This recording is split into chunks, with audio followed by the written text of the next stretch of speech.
Hi everyone, I'm going to show you how to use Kahoot today as an assessment tool in your classroom.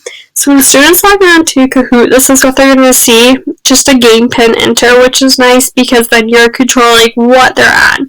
So for the teacher version, this is what you see. You can look at your different Kahoots right here. If you click it, it brings you right to this page. Hit play if you want to play that, but then you can also edit it right from here. So I'm going to edit this math test one. So when you're adding a question, you can decide what the time limit is, which is nice for the different subjects, because if you want a longer math time so they could work out the problem, you could have it be up to 2 minutes. But for faster paced questions like history, you can have more of a 10-second question. And with that, you could also choose like an image or video to add for the question. So for history, I've seen this done with like they show a piece of artwork from a war and then they have to say what war it's from or what time period it's from. And students really like that because it gives them the visual they need. And then down here, you could just add your answers and you just hit the check for whatever one is correct. So I'm going to show you one that I have previously done. We're just going to exit out of this.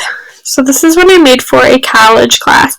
So when creating a Kahoot, I normally use a quiz for assessment. You could do discussion, jumble, or survey, but for assessment, we're going to stick to the quiz style.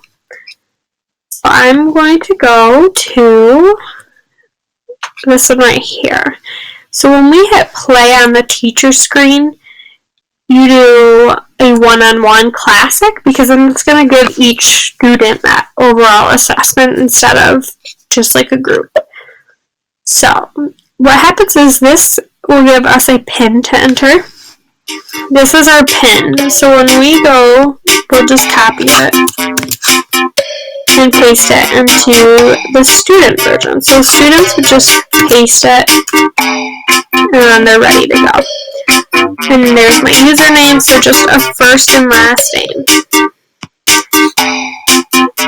Now for students, this will add up so you can see what students are on.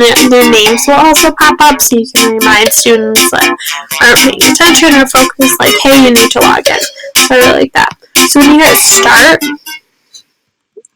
this is the teacher version, and it's going to show up on the board or the projector screen, so you could read the question to them, and then the answers will come up also on the screen, but on the student screen, it's only the shapes.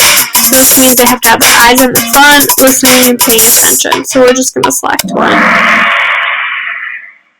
So it will show the students the correct answer, but then it also shows what variety of answers your class has chosen. So as a teacher, you can go over the answers and show them again the question or the image and say, like, this is why this is the correct answer and that isn't. So it actually opens it up for discussion, which I like. So then what you could do for the student, they'll just get their place, which is the competitive part. So it's not going to show them the whole thing, but just the students are in like the top places. And they really like that. So for the assessment part, what I really like is you can click on my results. And it's going to show you all the different times that you have played these different Kahoots. When you download them, it downloads as an Excel. So I'm going to download one. And if you look right here, this was one I did in my class.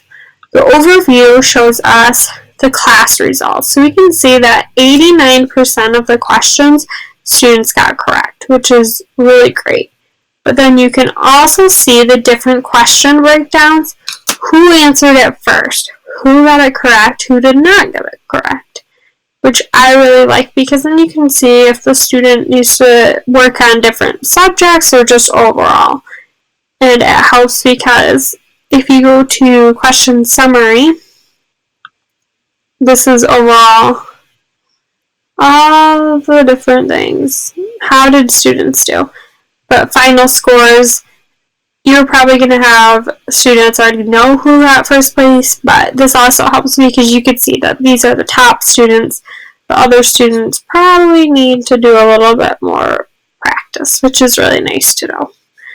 So I really like this tool because students are being assessed and a lot of times they don't even realize it. It's more of a fun activity to them and quiz, but I've seen a lot of improvements in my classroom with it, and I hope that I can use this in my classroom, whether it be elementary or high school, because I believe that students really like to use technology and use devices like this. So I hope you can use it too. Thank you for watching.